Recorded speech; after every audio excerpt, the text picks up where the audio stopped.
अंदर आम आदमी पार्टी के लिहाज से एक बुरी खबर है। और बुरी खबर यह है, अरविंद केजरीवाल सचमुच अब हैरान रह जाएंगे क्योंकि उनकी चुनावी घेराबंदी अब शुरू की जा चुकी है। ये बात कि भगवंत मान जिस तरीके से झूठ बोलकर, भगवंत मान जिस तरीके से अपने एमएलए अपने मंत्रियों से लूट करवा रहे थे, झूठ के आधार पर वो चल रहे थे, अब इस सब के लिए एक बड़ा झटका अरविंद केजरीवाल को लगने वाला है। और ये झटका जानते कैसे? क्योंकि पंजाब में अब अमृतपाल सिंह शायद चुनाव से पहले जेल से बाहर आने की उसकी उम्मीदें अब जग चुकी हैं। दरअसल है क्या, सरकार ने साफ तौर पर यह कह दिया है कि 22 अप्रैल के बाद अमृतपाल सिंह पर जो लगा हुआ एनएसए है उसको अब आगे नहीं बढ़ाया जाएगा। अगर ऐसा होता है तो अमृतपाल सिंह जेल से बाहर आ जाएगा, और अगर अमृतपाल सिंह जेल से बाहर आएगा तो आप समझिए सबसे बड़ी मुश्किलें आम आदमी पार्टी के लिए खड़ी हो जाएंगी। नमस्कार, मैं हूं कुमार गजेंद्र, जनपद ऑन द स्पॉट में आपका स्वागत है। हमारे एक दूसरे social media platform podcast with Kumar Gajendra में भी आपका स्वागत है, जहां आप हमें सुन सकते हैं। दरअसल अमृतपाल सिंह पंजाब के अंदर वो नाम है जिसने जेल के अंदर रहते हुए, डिब्रूगढ़ जेल के अंदर वो बंद था, वहां रहते हुए पंजाब के खंडूर साहिब से सांसद का चुनाव जीत लिया था।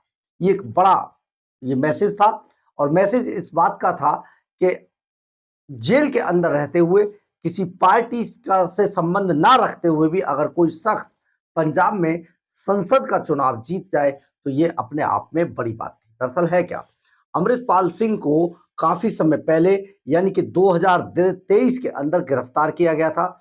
वारिस पंजाब दे का वो करता धरता है, एक संगठन बनाया हुआ है वारिस पंजाब दे, उसका करता धरता है अमृतपाल सिंह। और पूरी तरीके से वहां पर एक तरीके से ये संगठन न्याय व्यवस्था को संभालने की जो बात कहता है, और फिर तरह तरह से अपनी एक्टिविटीज में शामिल रहता है, जिसको पंजाब के लोग शायद मन या अंदर से या किसी वजह से पसंद भी करते हैं।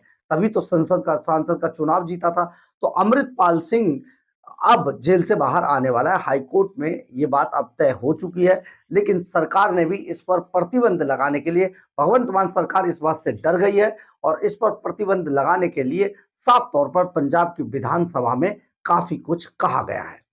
दरअसल है क्या, 22 अप्रैल के बाद अमृतपाल का जो एनएसए है वो आगे नहीं बढ़ाया जाएगा। एनएसए के तहत अमृतपाल सिंह को पंजाब सरकार ने कहा था कि पंजाब के लिए खतरा है, इसलिए अमृतपाल सिंह को असम की डिब्रूगढ़ जेल में बंद किया गया था।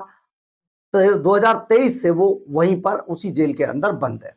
लेकिन अब पंजाब हरियाणा हाई कोर्ट में इसकी जमानत से जुड़े मामले के अंदर सुनवाई चल रही थी, और उसी सुनवाई के अंदर ही उन्होंने साफ तौर पर कहा कोर्ट ने कि बताइए आप सरकार इसमें क्या करेगी, ये आदमी लंबे समय से सांसद होने के बावजूद लंबे समय से एनएसए के तहत बंद है। तो पंजाब सरकार पर यह काफी दबाव था पिछले लंबे समय से, तो उन्होंने साफ तौर पर कहा कि 22 अप्रैल के बाद एनएसए तो नहीं बढ़ाया जाएगा। लेकिन पंजाब सरकार ने पंजाब विधानसभा के अंदर यह बयान दिया कि अगर अमृतपाल सिंह जेल से बाहर आता है तो उसको अजनाला वाले मामले में, अजनाला के अंदर एक मामला हुआ था, थाने पर हमले का था, उस मामले में एक बार फिर से उसे गिरफ्तार कर लिया जाएगा, और अगर गिरफ्तार भी किया जाता है तब भी उसको पंजाब की जेल में ही रखा जाएगा, असम की जेल में उसे नहीं रखा जाएगा। पंजाब के अंदर ये बड़ी बात थी, और पंजाब सरकार ने साफ तौर पर कह दिया कि अब ये राष्ट्रीय सुरक्षा कानून के तहत, एनएसए के तहत जिस तरीके से गिरफ्तार किया गया था, डिब्रूगढ़ जेल में रखा था, तो अब वो डिब्रूगढ़ जेल में नहीं रहेगा। अगर अमृतपाल सिंह, वारिस पंजाब दे का मालिक अमृतपाल सिंह अगर पंजाब के अंदर आता है और चुनाव से पहले, यानी कि पंजाब के जो चुनाव है उनसे पहले अगर वो किसी भी, देखिए अगर एनएसए उससे हट जाता है तो जिस तरीके से जम्मू कश्मीर के एक सांसद को बार बार मिस्त्री को बार बार जमानत मिल जाती है या चुनाव के लिए, या अरविंद केजरीवाल ने जिस आधार पर जमानत मांगी थी, उसी आधार पर अमृतपाल सिंह को जेल से बाहर आकर चुनाव लड़ने की इजाजत मिल जाएगी। और अगर अमृतपाल सिंह को चुनाव लड़ने की इजाजत जेल से बाहर आकर मिलती है तो अमृतपाल सिंह, इसमें कोई शक नहीं है कि पंजाब के अंदर वो आम आदमी पार्टी को बहुत बड़ा डेंट मार सकता है। ये पूरा मामला चल रहा है, पंजाब में काफी माहौल गर्म है।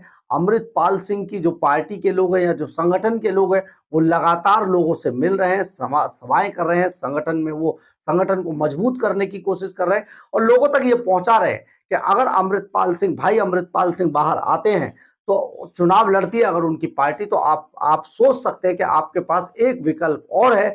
जिन पार्टियों ने आपको राजनीति के नाम पर ठगा है उनको जवाब देने का, तो एक बहुत बड़ा डेंट आम आदमी पार्टी को लगने वाला है। पहले ही शिरोमणि अकाली दल काफी मजबूत हो चुका है, कांग्रेस पूरे दम लगाएगी इस मामले में। भारतीय जनता पार्टी कुछ नहीं तो कम से कम पंजाब के अंदर आम आदमी पार्टी के सारे उन चेहरों को सामने लाकर रख देगी जो चेहरे भ्रष्टाचार में डूबे हुए हैं। अरविंद केजरीवाल का चेहरा पहले ही भ्रष्टाचार से आप समझिए काला हुआ है, भगवंत मान पर भी बड़ी चीजें हैं, आरोप हैं। तो पंजाब के चुनाव से पहले बहुत सारी चीजें निकल कर सामने आएंगी जो कहीं ना कहीं आम आदमी पार्टी को पंजाब में कमजोर कर देंगी। इसके अलावा लैंड पूलिंग पॉलिसी ने पंजाब में बहुत बड़ा डेंट मारा है अरविंद केजरीवाल को। और किसानों में जिस तरीके से किसानों को एमएसपी के मामले पर दौड़ा दौड़ा कर पीटा गया है, तभी से वो परेशान है, उनके साथ जो चल रहा है ये भी पंजाब में आम आदमी पार्टी को बहुत महंगा साबित होने वाला है। इसके अलावा जो फर्जी दावे किए गए थे, फर्जी दावे वादे किए गए थे, वो सब बेकार हो चुके हैं और उन पर कहीं ना कहीं पंजाब के लोग चुनावों के अंदर जो अपनी मोहर लगाएंगे वो आम आदमी पार्टी के खिलाफ जाती हुई दिखाई दे रही है। यानी कि कुल मिलाकर आम आदमी पार्टी का पंजाब में सुपड़ा साफ होने जा रहा है। बहरहाल, अगर आपको हमारी ये खबर अच्छी लगे तो आप इसे लाइक, सब्सक्राइब और शेयर जरूर करें। कमेंट्स बॉक्स में अपनी राय जरूर लिखें, इससे हमें बहुत बहुत बहुत ऊर्जा मिलती है। जय हिंद, जय भारत।